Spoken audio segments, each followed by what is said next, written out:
जय हिंद साथियों। देखिए फिर से आपके सामने एनटीपीसी का प्रीवियस ईयर पेपर लेकर आए हैं और आज की क्लास में हम मेन रूप से 16 जनवरी 2021 को फर्स्ट शिफ्ट में हुई मैथ के जितने भी इम्पोर्टेंट क्वेश्चन बनते हैं उन सभी को बारी बारी से डिस्कस करने वाले हैं। और ये क्वेश्चन ना केवल प्रीवियस ईयर पेपर आपका सोल्व हो रहा है, बल्कि जो आने वाले एग्जाम एनटीपीसी के आप देने वाले हैं ना, उसमें भी क्वेश्चन पूछने का चांस है और कुछ इसी तरीके का क्वेश्चन पूछेगा, सिर्फ डिजिट चेंज कर देगा। ठीक, तो इसीलिए बोलता हूँ कि प्रीवियस ईयर पेपर मैथ और रीजनिंग के लिए कर लीजिए, ये काफ़ी है, एनफ है, इससे ज़्यादा करने की जरूरत नहीं। तो देखिए आज पहला क्वेश्चन आपके सामने बोर्ड पर दिख रहा, ऐसा क्वेश्चन ना जाने कितने बार किए, फिर से आ गया। बोल रहा हुआ तीन संख्याएं ज्ञात कीजिए जिनका अनुपात 3:4:5 है और उनका महत्तम समावर्तक यानी HCF 7 है। तो अब देखिए ऑप्शन के माध्यम से यदि बनाते हैं, सभी ऑप्शन में अनुपात देखेंगे तो 3:4:5 सभी दिख रहा। ठीक, लेकिन HCF बोल रहा है कि 7 है, तो HCF 7 है मतलब हाईएस्ट कॉमन फैक्टर 7 है, सब में 7 का समाहित होना जरूरी है, यानी सब में 7 इन्वॉल्व होगा। तो देखिए इसमें 7 इन्वॉल्व है, 7 नहीं इन्वॉल्व है ना, मल्टीप्लिकेशन में 7 नहीं है ना, ऑप्शन ए खत्म। ऑप्शन बी में क्या 7 इन्वॉल्व है? नहीं है। ऑप्शन सी में क्या 7 इन्वॉल्व है? 7 चौकटा 7×5 है ना, तो देखिए यही इसका करेक्ट आंसर हो जाएगा। अब ऑप्शन नंबर डी में भी 7 इन्वॉल्व नहीं है मेरे दोस्त, ये भी एलिमिनेट हो गया, तो डायरेक्ट इसका आंसर ऑप्शन नंबर सी होगा। देखिए निकालिएगा अनुपात तीनों का, तो आएगा 3:4:5 आएगा। ठीक, अब इसको बनाने का तरीका देखिए, तीन संख्या अनुपात में पहली संख्या, दूसरी संख्या और तीसरी संख्या, ये तीनों संख्याएं दिया हुआ है 3:4:5। तो मैं आपको क्या बोलता हूँ कि जो भी संख्या अनुपात में रहता है ना, वो एग्जैक्ट वैल्यू नहीं होता, उसके साथ एक वेरिएबल हमेशा लगा हुआ रहता है। आप चाहे तो इसको x मान लीजिए या फिर k मान लीजिए, जो आपका दिल करे। अब बोल रहा है इन तीनों संख्याओं का जो HCF है ना, महत्तम समावर्तक, वो 7 है। तो महत्तम समावर्तक क्या होता है? इन सभी में कॉमन फैक्टर होना चाहिए और वो हाईएस्ट कॉमन फैक्टर। तो बोल रहा है कि यही हाईएस्ट कॉमन फैक्टर यानी HCF 7 है। तो यानी जो भी फैक्टर कॉमन किसमें है? x है ना तीनों में, यानी यही 7 है मेरे दोस्त, x का मान ही जो यहाँ पर 7 है। तो 3 × 7 दिया हुआ, रेशियो 4 × 7 होगा, रेशियो 5 × 7 हो जाएगा। तो क्या हो जाएगा? 21:28:35 हो जाएगा वो संख्या है। तो ये इसका करेक्ट आंसर आ गया है ना, सेम वही ऑप्शन के माध्यम से जो किए और बेसिक माध्यम से भी यही आ गया। ठीक, तो ध्यान रखिएगा HCF ये सभी में होना चाहिए और वो हाईएस्ट कॉमन फैक्टर होना चाहिए। फैक्टर तो होना चाहिए तीनों में, लेकिन सबसे बड़ा फैक्टर होना चाहिए, वही HCF कहलाता है। ठीक साथियों, ये क्वेश्चन ऐसे असल में तो SSC का फेवरेट क्वेश्चन है, लेकिन देखिए रेलवे भी पूछ देती है, इसीलिए बोलते हैं कोई क्वेश्चन ये नहीं बोलता है खुद से कि मैं रेलवे के लिए स्पेशल बनाऊं या SSC के लिए। ठीक, तो हल्के में किसी क्वेश्चन को मत लीजिएगा। बोल रहा है निम्नलिखित में कौन सी संख्या 4 पे पावर 61 प्लस 4 पे पावर 62 प्लस 4 पे पावर 63 प्लस 4 पे पावर 64 को पूर्णतः विभाजित करेगी। तो जब भी ऐसा सवाल आए इस तरीके का, तो क्या करना है, जो सबसे पहले पावर है उसको कॉमन ले लीजिए। असल में इन सभी संख्याओं में, चारों संख्या में कॉमन कौन सा नंबर है? तो बोलिएगा 4 पे पावर 61 कॉमन है। तो 4 पे पावर हम 61 कॉमन ले लिए, तो ये क्या बचेगा? ये कुछ नहीं तो 1 बचेगा। फिर ये कितना बचेगा? 4 पे पावर 1 बचेगा।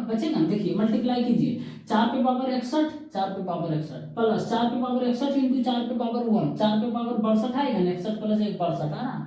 फिर उसी तरीके से 4 पे पावर 2 आएगा, फिर उसी तरीके से 4 पे पावर 3 आएगा, इतना आएगा बस।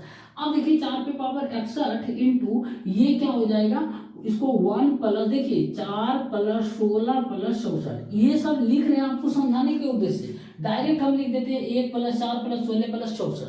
ठीक, लेकिन आपको समझना जरूरी है। अब देखिए 4 पे पावर 61 इंटू क्या हो जाएगा, इसको जोड़िए, 64 16 80 4 84 85। अब 85 आएगा, तो ये सब संख्याएं जो है ना किससे डिविजिबल होगा? ये संख्याएं देखिए क्या 10 से डिविजिबल होगा?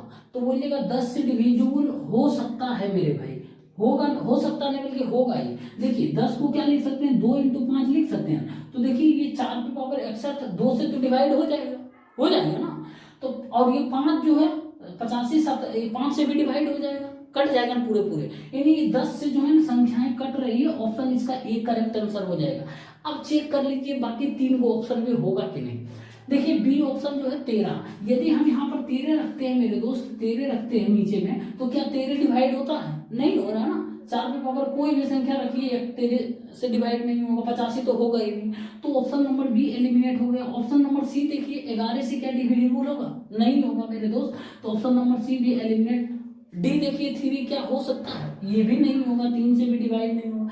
अब देखिए यहाँ पर ऑप्शन देखिए क्या ना, आपको डायरेक्ट कभी दे देता कि 17 से डिवाइड, 17 से भी बोलता तो 17 से डिवाइड पक्का हो जाएगा, 17 पे 85 आ जाता है ना, 5 बार में काट देंगे ना, तो 17 भी ऑप्शन दे सकता था, 85 भी दे सकता था, यहाँ 10 भी दे सकता था, जो कि 10 दिया है। ठीक, तो इस तरीके से अप्रोच आपको लगाना है जब भी ऐसा सवाल आए। ठीक, देखिए एक और सवाल है, और मेंसुरेशन का इस तरीके का क्वेश्चन बता चुके हैं बहुत बार, फिर से आ गया है। बोल रहा है एक कांच के बने बेलन का व्यास 20 सेंटीमीटर है, जिसमें 9 सेंटीमीटर ऊंचाई तक पानी भरा है। इसमें 8 सेंटीमीटर भुजा वाले धातु के एक घन को पूरी तरह डुबाया जाता है। इसे डुबाने पर बेलन में पानी के स्तर की ऊंचाई में कितने की वृद्धि होगी, ये आपको बताना है। और यहाँ पर ध्यान रहे कि पाई का मान जो है 3.142 आपको यूज करना, ना कि 22/7। देखिए यहाँ पर क्या है ना, एक सबसे पहले बेलन है, देखिए ये बेलन का कंटेनर है, और इसमें खास ऊंचाई तक पानी भरा हुआ, और वो खास ऊंचाई क्या है मेरे दोस्त? 9 सेंटीमीटर की ऊंचाई तक जो है ना, यहाँ से यहाँ तक 9 सेंटीमीटर की ऊंचाई तक पानी भरा हुआ है। ठीक, अब इसका व्यास दिया हुआ 20 सेंटीमीटर, तो त्रिज्या 10 हो जाएगा, वो तो बाद की बात। तो ऐसा क्वेश्चन या फिर कुछ छोटे छोटे गोले को पिघला कर एक बड़े गोले में कन्वर्ट किया जाता है, या बड़े कोई अलग शेप में कन्वर्ट किया जाता है, तो इन सभी के आयतन एक दूसरे के बराबर कर देते हैं। ठीक उसी तरीके से इसमें भी करेंगे, पिछले क्वेश्चन में किए थे। ठीक, आयतन बराबर, तो यहाँ पर क्या हो जाएगा, बेलन का आयतन बराबर हो जाएगा, बेलन का आयतन बराबर घन का आयतन हो जाएगा, बराबर घन का आयतन हो जाएगा। ठीक, अब देखिए बेलन का आयतन क्या होता है, फार्मूला पता होना चाहिए, पाई आर स्क्वायर एच होता है बराबर। अब देखिए घन का आयतन क्या होता है, भुजा के क्यू, तो घन का भुजा क्या है, घन का भुजा दिया 8 सेंटीमीटर, तो 8 का क्यू हो जाएगा यहाँ पर 8 का क्यू। अब पाई का मान 3.142 लेना है, इंटू आर स्क्वायर, भुजा कितना, व्यास कितना है 20 सेंटीमीटर, तो त्रिज्या कितना होगा 10 हो जाएगा, तो 10 का स्क्वायर हो जाएगा 10 इंटू 10 इंटू ऊंचाई नहीं पता है, मान लेते हैं एच ऊंचाई तक इसका आयतन हो जाएगा, क्योंकि इसमें जो है ना घन डाल रहे हैं इसमें इस तरीके से, तो ऊंचाई मान लेते हैं एच ऊंचाई तक चला जाएगा, ये बड़ा ऊंचाई मान लेते हैं एच ऊंचाई तक चला जाएगा, और यही आपसे पूछ रहा। ठीक, कैपिटल एच मान लीजिए, बराबर हो जाएगा आपका कितना हो जाएगा 512 हो जाएगा। ठीक, 512। ठीक, अब ध्यान दीजिए यहाँ पे वो स्मार्ट अप्रोच आपको बताएं कैलकुलेशन का। अब यहाँ पर क्या होगा, h बराबर क्या हो जाएगा मेरे दोस्त, देखिए 512 बटे ये कितना हो जाएगा 3 1 4 2, एक पॉइंट यहाँ आ जाएगा। ठीक है ना, 2 जीरो से मल्टीप्लाई होगा 100 से, तो डबल जीरो आएगा, 3 अंक के बाद आएगा जीरो, तो यहाँ पे 0.2 हो जाएगा यहाँ। अब देखिए इस पॉइंट को हटाने के लिए हम क्या करेंगे, 10 ऊपर 1 देंगे, 1 जीरो। अब ये क्या आ रहा है मेरे दोस्त, 5120 बटे 3142 आ रहा एच का मान, और यही आपसे पूछ रहा कितना ऊंचाई तक उठ जाएगा इसका लेवल पानी का। तो देखिए ये क्या 2 बार में कटेगा, 3142 दूना 6284 आ जा रहा है, 2 बार में तो पक्का नहीं कटेंगे, यानी 2 से कम आएगा। ऑप्शन डी और ऑप्शन सी एलिमिनेट हो गया। अब ऑप्शन ए और बी में देखिए दिमाग लगाइए कैसे लगाते हैं, 1.4 है और 1.6 है, हम इसके बीच का नंबर ले लेते हैं 1.5। 1.5 का मतलब 1.5 होता है। देखिए ये सब पता है, अचानक आपके मन में जब प्रैक्टिस करिएगा ना आएगा आपके दिमाग में। तो 1.5 का मतलब 3/2। अब देखिए 3/2 3142 का यदि हम 3/2 करते हैं तो मतलब इतना आना चाहिए इसके आसपास। देखते हैं, तो इसको हम काटेंगे मेरे दोस्त, तो आ जाएगा 15 7 1 आ जाएगा। इसको मल्टीप्लाई करेंगे 3 7 28 के बाकी 2 15 45 2 47। अब देखिए 4713 आ रहा, लेकिन है कितना 5120 है ना। देखिए 3142 गुना 3/2 का मतलब क्या हुआ, 1.5 हुआ ना, मतलब 1.5, दोनों सेम चीज है, 3/2 या 1.5। अब गुना किए तो क्या हुआ, 4713 आए, लेकिन यहाँ पे क्या है 5120 है, यानी 1.5 से तो पक्का ज्यादा होगा, 1.5 से ज्यादा होगा, ये 1.5 से कम है, ये खत्म हो गया ना ऑप्शन ए। तो बाकी बचता है क्या, ऑप्शन बी ही इसका करेक्ट आंसर होगा। 1.5 से ज्यादा मतलब 1.6 है ना, 1.5 से ज्यादा है ना, तो यही ऑप्शन इसका करेक्ट आंसर हो जाएगा। बाकी तो छाट देंगे, इसे छाट देंगे ना। तो यहाँ पर बहुत सारे क्या करेंगे, छाट कर कैलकुलेशन करने लग जाएंगे, 1 से डिवाइड करेंगे। हालांकि कर लीजिएगा, यदि आपको मैं सजेस्ट करूंगा आपको कि आप कर ही लीजिएगा, आपको ये तरीका हम बताएं, धीरे धीरे आप खुद अपनी इसमें महारत हासिल कर लीजिएगा। ठीक साथियों, देखिए प्रॉफिट एंड लॉस का बहुत ही इंपॉर्टेंट सवाल है और ये ट्रिकी सवाल है। बोल रहा है टोनी 6,50,000 रुपए की कुल राशि में 2 कारें ए और बी खरीदता है। वह कार ए को 20% लाभ पर बेचता है और कार बी को 25% हानि पर बेचता है, तो उसे दोनों कारों के एवज में समान विक्रय मूल्य प्राप्त होता है।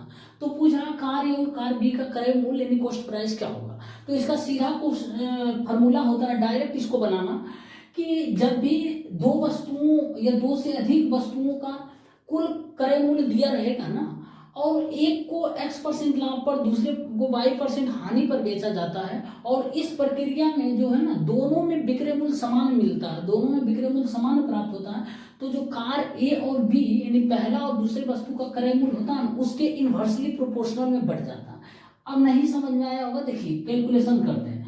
जैसे कार ए है, कार बी है, तो इन दोनों का कॉस्ट प्राइस कितना है, 6,50,000 रुपया दिया हुआ है। इन दोनों का कॉस्ट प्राइस जो दिया हुआ है वो कितना है, 6,50,000 रुपया दिया हुआ है। ठीक, तो कार को ए को कितना परसेंट लाभ पर बेच रहा है, तो 20% लाभ पर बेच रहा है, तो 120 हो जाएगा। ठीक, और कार बी को कितना परसेंट हानि पर बेच रहा है, तो कार बी को जो बेच रहा है वो 25% की हानि पर, मतलब 75 में बेच रहा है। अब क्या करना है ना, ये जो क्या है, ये सेलिंग प्राइस है, जो कॉस्ट प्राइस हो जाएगा मेरे भाई इन दोनों के इनवर्सली प्रोपोर्शनल हो जाएगा। तो कार ए का कॉस्ट प्राइस 75 हो जाएगा और कार बी का कॉस्ट प्राइस जो है 120 हो जाएगा। अब इसको काटेंगे, आ जाएगा 15-20 से 15-5 इतना आएगा, यानी 5:8 आएगा। इन दोनों कार ए और कार बी का कॉस्ट प्राइस का जो होगा रेशियो होगा। ठीक, अब दोनों का कॉस्ट प्राइस का वैल्यू कितना दिया, 6,50,000 दिया हुआ, मतलब कि तेरे का वैल्यू कितना दिया हुआ है, 6,50,000 रुपया दिया हुआ। तो एक का वैल्यू कितना हो जाएगा, 50,000 रुपया हो जाएगा ना, एक का वैल्यू 50,000 रुपया हो जाएगा। ठीक, अब दोनों का कार का क्रय मूल्य क्या है, एक का 5 है, तो ए का है 5 का मान कितना हो जाएगा, 5×5 = 25, यानी 2,50,000, और बी का कितना मान है, 8 है, तो 8 बराबर क्या होगा, 4 लाख हो जाएगा। ठीक, 4 लाख हो जाएगा, 2 4 6, ठीक है, 4 लाख, यानी ए का कितना है 2.5 लाख और बी का जो है 4 लाख। इसका करेक्ट आंसर हो जाएगा ऑप्शन नंबर सी। ये तरीका हुआ आपको इस क्वेश्चन को बनाने का। एक और तरीका बता रहे हैं, असल में ये होता कैसे है इनवर्सली प्रोपोर्शनल, आज वो समझ लीजिए, हालांकि बता दिए हैं। ठीक, यहाँ पर छाप लीजिए, जो भी बताया है ना छाप लीजिए उसको। अब देखिए होता कैसे, इसको हम डिलीट मार देते हैं, ठीक, मिटा देते हैं। अब देखिए क्या है ना, असल में होता कैसे वो समझ लेना, कभी भूलेगा नहीं मेरे भाई, भूलिएगा नहीं। अब देखिए ए को क्या है ना 20% लाभ पर बेचता है, ए को मान लेते हैं कॉस्ट प्राइस ए ही होगा कार ए का, तो इसका 20% लाभ पर बेचता है, मतलब 120/100 में बेच रहा है। ठीक, अब बी को क्या करते हैं कि 25% हानि पर बेच रहे हैं, मतलब बी का जो कॉस्ट प्राइस बी ही होगा, 25% हानि पर मतलब 75/100 पे बेच रहा है। और ये क्या हुआ, इन दोनों का सेलिंग प्राइस हुआ ना, इन दोनों का सेलिंग प्राइस, लेकिन वो बोल रहा है कि दोनों कारों के एवज में समान विक्रय मूल्य प्राप्त होता है, मतलब सेलिंग प्राइस दोनों का समान होता है, तो दोनों का समान कर दिए, हो गया ना। अब देखिए यहाँ पर क्या हो जाएगा, A/B का, ए का कॉस्ट प्राइस निकाल लेंगे और बी का क्या हो जाएगा, 100 कैंसिल हो जाएगा, 75 क्या आएगा, 120 आएगा ना, तो 15×5 = 75, 15×8 = 20 से 5/8 आया, ए अनुपात बी अनुपात बराबर 5:8 आ गया, सेम चीज वही आया था ना। अब देख लीजिएगा वीडियो बैक करके, ठीक, वही चीज आया, असल में यही होता है, इसीलिए हम बोल देते हैं उल्टा हो जाता है, उल्टा इनवर्सली प्रोपोर्शनल हो जाता है। ये ध्यान रखिएगा, 20% लाभ होगा तो 120 करना है, 25% हानि होगा तो 75 करना, 100 से कंपेरिजन करना, ऐसा नहीं यहाँ पर 20 कर देना, यहाँ पर 25 कर देना, ऐसा मत करना, तो फिर गड़बड़ हो जाएगा। ठीक, समझ में आया तो बताइए कमेंट बॉक्स में, हाँ ये बहुत अच्छा मेथड था, समझ में आया। साथियों देखिए इस तरीके का क्वेश्चन भी बहुत बार आया है और सोर्स में भी बताएं और क्लास में भी बताएं। देखिए बोल रहा है किसी संख्या को 280 से विभाजित करने पर शेषफल यानी रिमाइंडर 73 बचता है, 73 बचता है, तो उसी संख्या को 35 से विभाजित करने पर शेष कितना बचेगा, यानी शेषफल कितना बचेगा। तो जब भी ऐसा सवाल रहे कि x से कोई संख्या को x से डिवाइड करने पर रिमाइंडर जो है ना वो y बचता है, और उसी सेम संख्या को, ये सेम संख्या को जब हम z से डिवाइड करते हैं, z से डिवाइड करते हैं, सेम संख्या को z से डिवाइड करते हैं, तो क्या आएगा, रिमाइंडर क्या आएगा मेरे दोस्त। इस कंडीशन में क्या करना है आपको, कुछ नहीं करना है, ये इसको तो भूल जाना है, सीधा सीधा आपको कर देना है कि 73/35 कर देना। ठीक, 35 से विभाजित करने पर बोल रहा हूं उसी संख्या को, तो उसी संख्या 73 मान लेना, पहला जो रिमाइंडर होता वो संख्या मान लेना और 35 से डिवाइड कर देना, बस जो रिमाइंडर आता वही इसका करेक्ट आंसर हो जाएगा। 35 दूनी 70, 3 बचता है ना, तो 3 हो जाएगा शेषफल बस। अब ये अब रुकिए 1 मिनट और, यदि बोल देता उसी संख्या के वर्गों को 35 से डिवाइड करते तो रिमाइंडर कितना होगा, तो वर्गों को पूछता तो इसी में जो भी करते इसी में करते, उसी संख्या के घनों को पूछता तो हम इसमें करते, उन्हीं संख्या के और भी कुछ पूछता, जो भी पूछता इसी में हम करते हैं, यानी पहले वाले रिमाइंडर में, और दूसरे से भाग दे देते। यही इसका फंडा है, ट्रिक है, और जो भी आपको कम समय में बनाने का अप्रोच यही है। ठीक, देखिए एक और सवाल है, बोल रहा राम के पास उसकी पेन ड्राइव में एक फिल्म है जो 1.75 GB का स्थान लेती है, यह फिल्म अपने दोस्तों के साथ साझा करना चाहता है।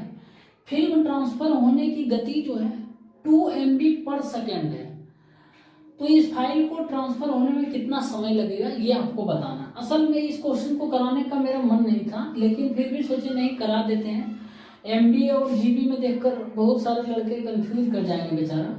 देखिए आपको करना क्या है, 1.75 GB का स्थान लेता है ना, इतना GB का स्थान लेता है, तो देखिए 1.75 GB 1 + 3/4 GB लिख सकते हैं, इसको कोई दिक्कत, किसी को कोई दिक्कत है ना। 1.75 को क्या 0.75 को 3/4 लिख सकते हैं ना, है?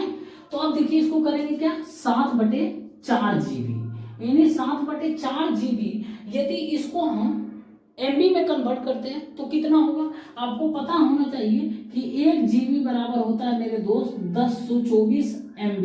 मुझे लगता है ये बताने की जरूरत नहीं है, मोबाइल चलाते हैं अच्छी तरीके पता होगा। ठीक, अब देखिए तो 7/4 GB का मान क्या होगा, मल्टीप्लाई हो जाएगा यहाँ पर, तो 7/4 इंटू 1024 MB हो जाएगा, ये MB में बदल गया। अब बोल रहा है कि 1 सेकेंड में जो है ना वो 2 MB जाता है डाटा, ये ट्रांसफर होता है। ठीक, तो 1 सेकेंड में 2 MB होता है, तो इतना MB होने के लिए कितना समय लगेगा, तो इतना MB होने के लिए पहले 1 MB के लिए निकाल लेते हैं 1/2 सेकेंड, 1 MB के लिए निकाल लिए 1/2 सेकेंड आ गया, तो इतना MB के लिए देखिए क्या हो जाएगा आपका, 7/4 इंटू 1024 इंटू 1/2 कर देते हैं डायरेक्ट, मतलब इतना सेकेंड।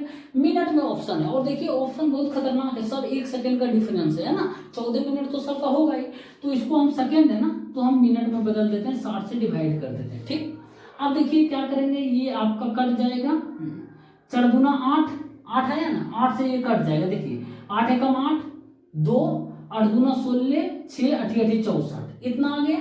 अब क्या होगा ना, इसको भी काटते हैं, 15 चौका 60, ये आ जाएगा 4 तिया 12, 4 दूना 8। ठीक, 32 गुना 7 आ रहा, रुक जाइए अभी, 32 गुना 7 बटे कितना 15 आ रहा है ना, तो 14 के 4 बाकी है, 7 22/15 आ रहा। ठीक, तो इसको डिवाइड करिएगा, 15 एकम 15, 7 15 चौका 60, 14 आ रहा। ठीक, 14 आ रहा बटे 15, इतना, यानी इतना मिनट, 14 मिनट और प्लस 14/15 सेकेंड आ रहा।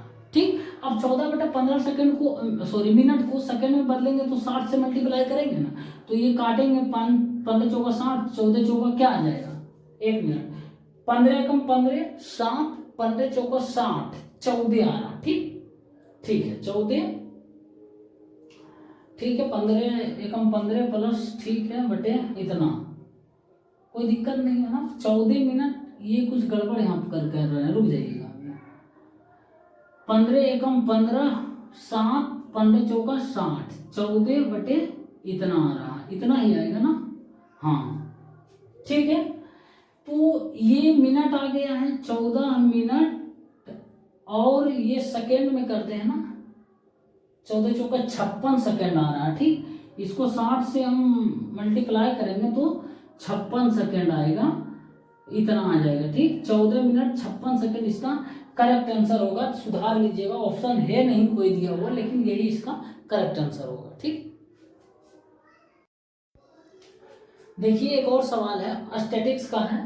बोल रहा निम्नलिखित आंकड़ों का माध्य ज्ञात करें, और ये आंकड़ा जो दिया हुआ आपके सामने एक बॉक्स में दे दिया है, एक्स है और एफ है। एक्स का डाटा दिया 19, 21, 23, 25, 27, 29, 31 तक है।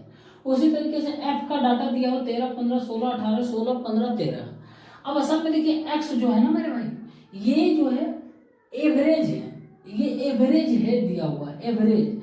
ये देखिए 19, 21 ये सब एवरेज है, और ये नंबर ऑफ स्टूडेंट समझ लीजिए, ये नंबर ऑफ कैंडिडेट्स टोटल है।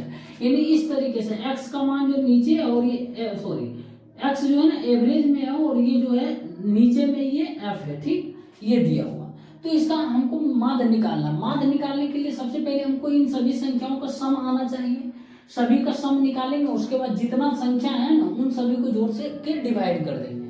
तो अब क्या करेंगे, इन सभी को सम निकालने के लिए 19 गुने 13 करेंगे, फिर प्लस 21 गुने 15 करेंगे। इस तरीके से गुना करते रहेंगे, करेंगे ना, इस तरीके से गुना करके जोड़ते रहेंगे। फिर हो जाएगा गुने 15 प्लस 23 गुने 16, ठीक, प्लस 25 गुने 18 प्लस 27 गुने 16 प्लस 29 गुने 15 प्लस 31 गुने 13 बटे जितना कैंडिडेट्स है, नंबर ऑफ कैंडिडेट्स क्या हो जाएगा, एफ होगा। ठीक, एफ कितना हो जाएगा, 13 plus 15 plus 16 plus 18 plus 16 plus 15 plus 13 हो जाएगा। ठीक, अब आप इसको जोड़िएगा मेरे दोस्त टोटल, तो कितना आएगा आपको बता देते हैं, हम देख कर बता रहे हैं। 2650 आ रहा, क्योंकि इतना गुना करके जोड़ना टाइम लग जाएगा बताने में, तो आप करिएगा। ठीक ना, मोबाइल में मत कर लेना मेरे भाई, आपको करना है एग्जाम हॉल में, इसीलिए आपको कैलकुलेशन करना है, फास्ट करना। ठीक, बटे ये डिवाइड कितना से होगा, अब इसको हम जोड़ लेते हैं। यदि 15 15 30 30 32 कितना हो जाएगा, 62 62 70 10 80 80 26 106 आ रहा, तो 106 आ रहा है। इसको डिवाइड मारिएगा तो कितना आ जाएगा आपका, कट जाएगा नहीं, 106 आ रहा है ना। ठीक है, 2650 बटे 106, तो इसको हम डिवाइड करेंगे तो कितना से आएगा आपका, 30 नहीं आएगा, ये आ सकता है 25, 1 बटे 4, ये भी नहीं आएगा, 20 आएगा, 28 ये भी नहीं आ रहा। एग्जैक्ट कितना आ जाएगा, 200। रुक जाइए, ये 53 से काटते हैं, 53 दूना 106, 13 25। ठीक, अब ये कितना आ जाएगा, 53 दूना 106 आ जाएगा, 16 आएगा, 5 पंतिया 15 एक, हाँ 3 15 15 25 26 6, हाँ ठीक है, 5 बार में कटेगा, आ जाएगा।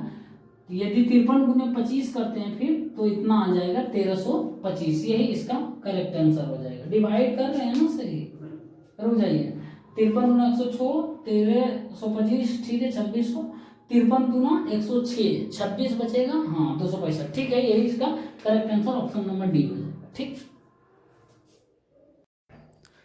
साथियों, देखिए यदि इस क्वेश्चन को मैं रेलवे एनटीपीसी एग्जाम का फेवरेट क्वेश्चन बोलूं तो कोई गलत बात नहीं है, क्योंकि ऐसा क्वेश्चन बहुत बार पूछता है मेरे दोस्त, तो इसको आप जरूर ये ध्यान रखिएगा। ये तो पूछेगा ही ये क्वेश्चन, ध्यान रखिए 100% पूछेगा। बोल रहा होगा छोटी से छोटी संख्या ज्ञात कीजिए जिसे 12 16 20 25 30 से विभाजित करने पर प्रत्येक मामले में 3 शेषफल बचता है। यानी जो भी ऑप्शन दिया गया है इन सभी में जब डिवाइड करते हैं इन सभी नंबर से तो रिमाइंडर 3 बचता है। यानी इन सभी ऑप्शन में यदि हम 3 घटा देते हैं तो वो जो भी संख्याएं आ रही है उन सभी को उन सभी में से कोई एक संख्या होगा जो इन सभी नंबर से कटेगा। तो आप देखिए इन सभी ऑप्शन में से यदि 3 घटा रहे, रिमाइंडर 3 बोल रहा है तो 3 घटा देंगे, जो संख्या आएगा कोई एक संख्या होगा जो इन सभी से डिवाइड होगी। तो देखिए एक आया संख्या 1020, दूसरा 1200, तीसरा 1300, चौथा 1230।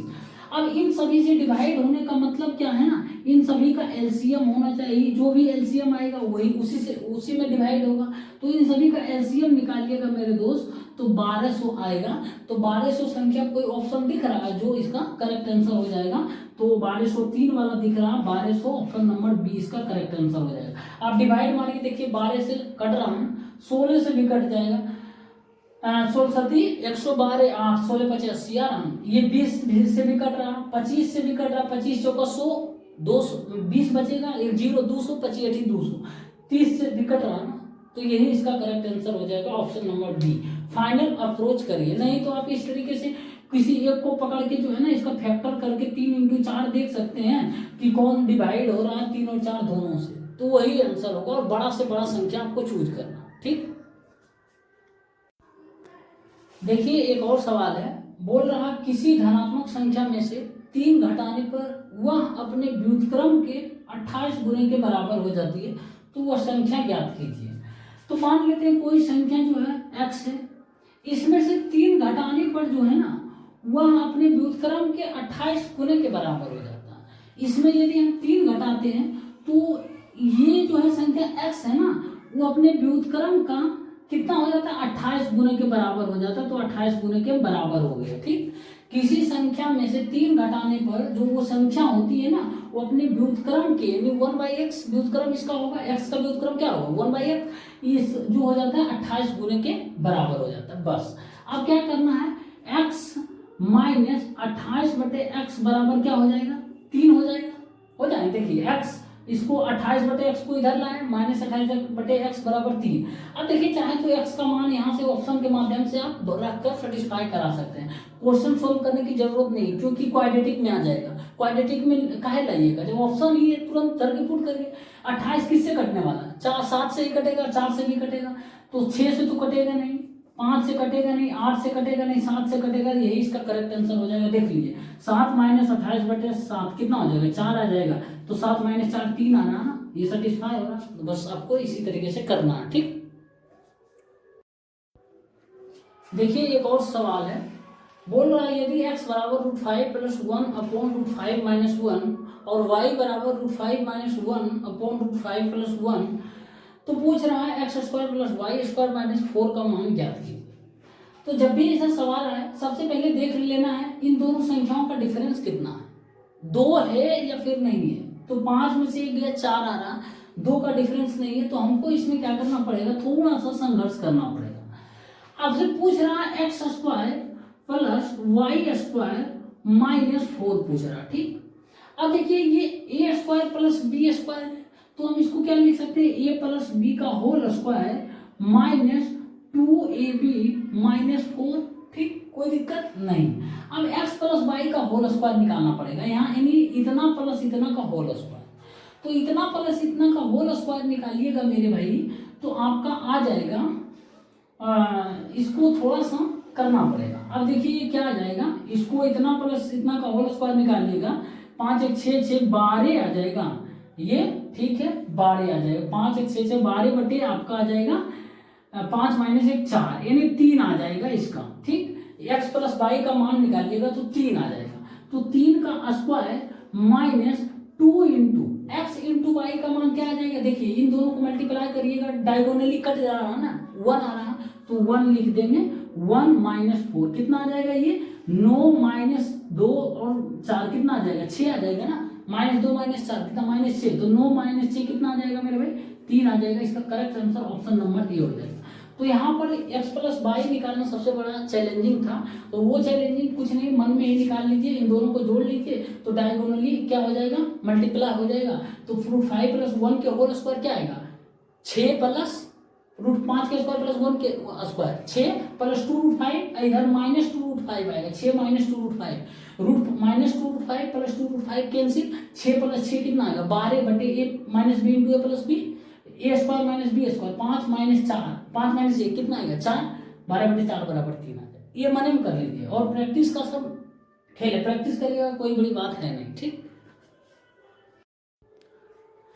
साथियों, देखिए एक और सवाल है, बोल रहा दो संख्याओं का अंतर उनमें से बड़ी संख्या का 20% के बराबर है, यदि छोटी संख्या 40 है तो बड़ी संख्या ज्ञात कीजिए। अब देखिए यहाँ पर दो संख्याएं मान लेंगे, पहली संख्या और दूसरी संख्या मान लेते हैं, ये पहली संख्या x है और दूसरी संख्या y है, और x जो है ग्रेटर देन y है, ये ध्यान रखिएगा कि x जो है बड़ी संख्या और y छोटी संख्या। अब इन दोनों संख्याओं का अंतर है यानी x माइनस वाई, क्योंकि बड़ी में से छोटी संख्या हम घटाएंगे, ध्यान रखिएगा कहीं भी घटाइएगा तो बड़ी में से छोटी, तो दो संख्याओं का अंतर जो है ना बड़ी संख्या का 20% के बराबर है, तो बड़ी संख्या क्या माने x है, इसका 20% मतलब 20% का मतलब 20/100 1/5, ठीक, तो कोई बात नहीं, x माइनस, अब छोटी संख्या क्या था y था ना, y दिया हुआ 40 दिया हुआ, 40 बराबर ये x y 5 हो जाएगा ना, इसका 20%। अब देखिए x माइनस एक्स वाई 5 बराबर 40 आना। देखिए ये क्वेश्चन अभी थोड़ी देर पहले किए थे, इस फॉर्म में आया था ना, फिर देखिए आ गया, कौन सा क्वेश्चन किए थे, हाँ क्वेश्चन किए थे, ठीक है 7 उसका आंसर आ रहा था। देखिए अब यहाँ पर क्या करना, फिर वही कहानी, क्वाड्रेटिक में आपको क्या करना है, क्वाड्रेटिक में भी ला सकते नहीं तो इसका आप कर लीजिए, ये क्या आ जाएगा 4x बराबर कितना आ जाएगा 40 गुने 5 आ जाएगा ना, तो x बराबर क्या आ जाएगा 50 आ जाएगा। ठीक, तो आपसे बड़ी संख्या ये पूछ रहा था जो कि x बराबर 50 आ गया, ऑप्शन नंबर डी इसका करेक्ट आंसर। ठीक, देखिए ये भी क्वेश्चन बहुत ही पूछा जाता है एसएससी और रेलवे दोनों में। बोल रहा है यदि एक आदमी 50 किलोमीटर प्रति घंटे की चाल से ए से बी तक जाता है और अपनी सामान्य चाल से 40% अधिक चाल से पुनः वापस आता है, दोनों यात्राओं के दौरान उसकी औसत चाल पूछेगा आपसे। तो देखिए सबसे पहले इसको समझ लीजिए, जैसे पॉइंट ए है और ये पॉइंट बी है, ठीक, अब इन दोनों पॉइंट्स में एक बार होता है इधर से जाता है बी की ओर, फिर उधर से आता है ए की ओर, अलग अलग चाल से आएगा और जाएगा, लेकिन डिस्टेंस दोनों में सेम कवर कर रहा है। पहला क्या है 50 किलोमीटर प्रति घंटे, x बराबर मान लीजिए पहला चाल जो है वो 50 किलोमीटर पर आवर है, ठीक, इसका फार्मूले रट लीजिए। अब उधर से जो आता है ना इसके 40% अधिक चाल से आता है, जो सामान्य चाल है, सामान्य चाल कितना था 50 था, इसका 40% अधिक आएगा, मतलब 140/100 तो ये क्या हो जाएगा 70 हो जाएगा, यानी 70 किलोमीटर प्रति घंटे की चाल से जो है ना मेरे दोस्त वो वापस आता है, तो ये y बराबर मान लीजिए 70 किलोमीटर प्रति घंटा। अब देखिए जब भी ऐसा केस बनता है ना कि बिंदु ए से बी की ओर x किलोमीटर प्रति घंटे की चाल से कोई व्यक्ति जाता है और फिर बिंदु बी से पुनः ए की ओर y किलोमीटर प्रति घंटे की चाल से वापस आता है, वापस लौटता है और सेम डिस्टेंस है ना, तो इसमें आपसे सिर्फ और सिर्फ पूछेगा औसत चाल, यही पूछेगा औसत चाल, क्योंकि आप देखिए हम क्वेश्चन इतना ही पढ़े समझ गए तो वो औसत चाल ही पूछने वाला है और कुछ नहीं। औसत चाल बराबर लिख देना 2 × x प्लस y हो जाएगा, 2 × x प्लस y। अब देखिए क्या हो जाएगा 2 × x का मान क्या है 50 × y का मान 70/70 प्लस 50 हो जाएगा, तो कितना आएगा 120 आ जाएगा ना, ये 120 आएगा। देखिए 1 0 खत्म, 2 छक्की 12 है ना, तो ये 7 × 5 35, ये काट दिए 3 35, तो 35 × 5 क्या हो जाएगा 25 25 के 5 बाकी 2 15 15 2 17/3 आ रहा, तो इसको काटिएगा 3 5 15 3 8 24 1 3 3 9 3 3 9 किलोमीटर प्रति घंटा आ जाएगा, यानी 58.33 किलोमीटर प्रति घंटा इसका करेक्ट आंसर हो जाएगा। कोई ऑप्शन है, ऑप्शन नंबर बी इसका करेक्ट आंसर। ये एक तरीका हुआ डायरेक्ट ट्रिक का, ठीक, इतना हम आपको बताएं रामायण महाभारत समझाने के उद्देश्य से, सिर्फ देख लेना इधर से कितना चाल है उधर से कितना चाल है, डिस्टेंस सेम है ना, तो ये फार्मूला लगा देना, ठीक, ये याद रखना। नहीं तो ये फार्मूला औसत चाल बराबर क्या होता है, बेसिक जो फार्मूला है बनाने का मेथड, कुल दूरी बटे कुल समय, कुल दूरी लगाते रहिए उसके बाद कुल चाल निकाल, कुल दूरी बटे कुल समय निकालते रहिए, टाइम निकल जाएगा। वैसे नहीं करना, देख के क्वेश्चन के अनुसार अपना रिएक्शन देना, ठीक, जैसा देश वैसा भेष, जैसा क्वेश्चन वैसा हम लोग का अप्रोच होना चाहिए।